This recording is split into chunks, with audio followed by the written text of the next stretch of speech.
So yan na guys ang aming finished product, di ba? Pinanood ko lang din ang guide nito sa paggagawa ng money book sa YouTube, ayan. So malaki talagang tulong ang pag-YouTube, ayan. Kung nakikita nyo, 2,000 pesos yan guys, 150 and then ganyan gumawa ko ng design. So yun lang guys, thank you for watching.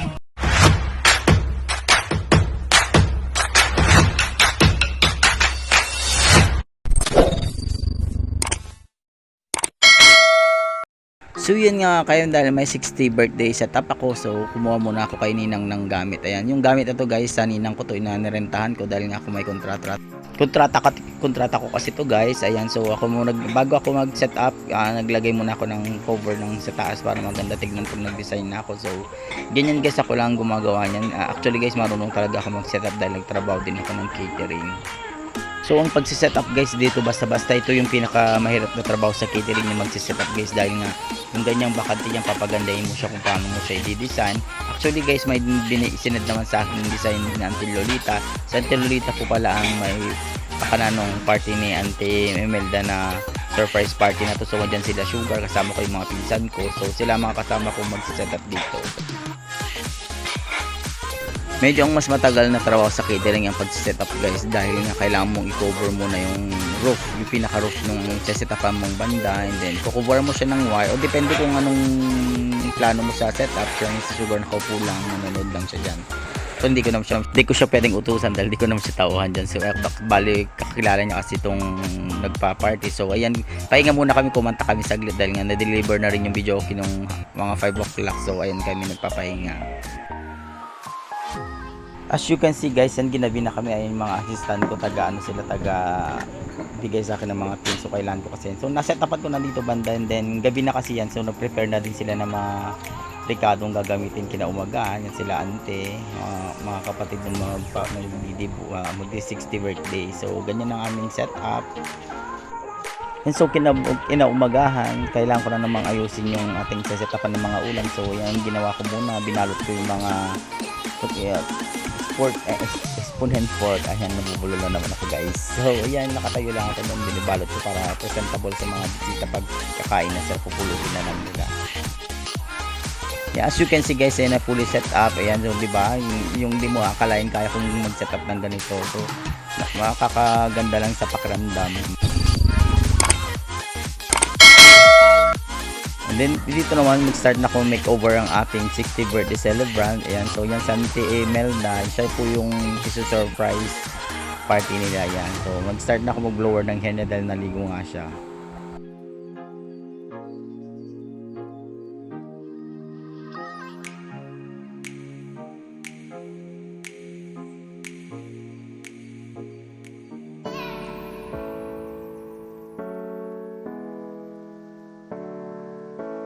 So hindi naman mahirap pagandahin yung ating 60th birthday celebrant dahil na maganda naman si Auntie Melda. Yan. So kung nakikita niyo si Auntie Melda, talagang na-amaze siya dahil hindi naman niya first time maayusan, dahil naayusan naman daw siya noon. So yan, ganyan lang ang peg niya yan sa Auntie Melda, diba? Yan yung ginawa nating bouquet. Ganito ang maging itsura ng kanyang setup. So thankful ako dahil may mga taong nagtitiwala sa akin.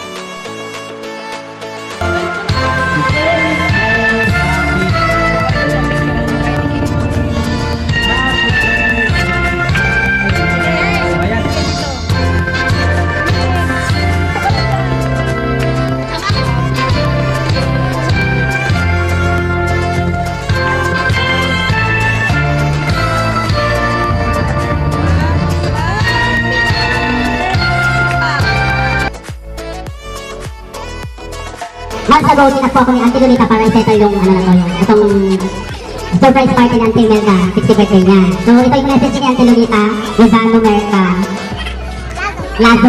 Mahirap i-pronounce yung kasi niya doon Auntie Lolita. Yan, so ito yung sabi niya, Happy 60th birthday to my lovely Ate Imelda Lozano Merca. This is the most awaiting birthday ever in history. Muntik lang hindi natuloy itong manang ko. This is the day na sana maging masaya ka sa araw na ito. You remember you message me until my birthday.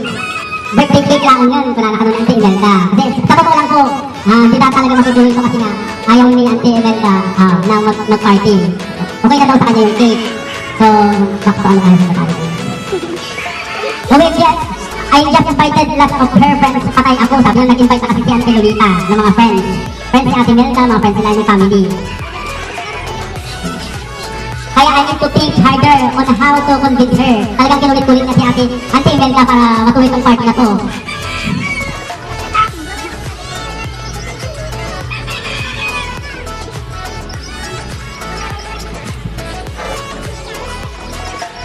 Ayan, I was at work, I didn't respond to her message ko na nag-message ka nung ni Auntie nga, ni Auntie Melda kay Auntie Lolita para cancel tong party. Pagdating ko sa bahay, I didn't respond back to her ko na converse her to, don't ask me kung anong sinasabi ko sa ate ko na pang-pamas aware ng drama. Then I started chatting with nieces, nephews, and more. We're all excited for the event. Why kasi my ate is turning 60 in this day, December 3. I plan remotely from Canada. Thanks to FB and I managed to invite those people close to my sister. Kahit malayo man or malapit, we're all united. I'm very blessed kasi got 5 senior sisters. Very proud ako sa 5 kong mga kapatid na babae. They all every understanding and tender loving care. I love you all. Happy birthday for the month of December. Marife, Johnny, Amad, Kate, Dylan, Linlin, Nelson, and Ate Gloria. Enjoy your cake. Sa lahat po na pamangkin mga apos, maraming salamat sa pagdalo sa okasyon na ito. Cousin, friends, aunties, and uncles, and to you all. Maraming salamat sa pagdalo ninyo. Manang Maria, ako'y taus-pusong nagpapasalamat sa inyo ng malaki sa pagmamahal at ibinigay mo sa ating pamilya from before and until now. Malaking sakripisyo sa ating pamilya from Kuwait to Singapore. Manang nandito lang si Ading. Ading mong bunso in case if you need help. I guess hindi man tayo lumaki together but my heart we're always together. Again, maraming salamat. Enjoy nyo lang and have fun. P.S. Sa lahat ng mga contribute event na ito from abroad and Pinas, from the bottom of my heart, I love you all. Yeah, thanks to Ayesha and team for making this event smoothly and possible. My two right hands and 2 supervisors like Mrs. Nora and Lynn. Maraming salamat sa ulitin sa lahat ng dumalo na 60th birthday ni ate ko. Thank you all. Sa mga classmates nyo noong elementary, you guys are awesome. My classmates, I love you all. Lastly, the 5 senior mga ate, salamat sa pagtulong ninyong pag-prepare last night. Cutting garlic, onions, and more. Mabuhay tayong lahat. From Canada with love. Lolita Lozano, America. Lubeg, ayan. Ayun yung message ni Ate Lolita para kay Ate Melda sa 60th birthday niya. Yan. Maraming salamat din po, Ate Lolita sa pagkuha po sa atin para matuloy yung event ako. And then, Ate Melda, pumayag ka.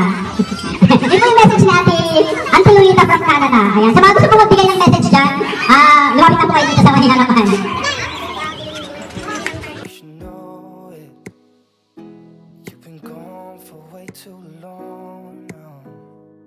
If I could lay down beside you, I would.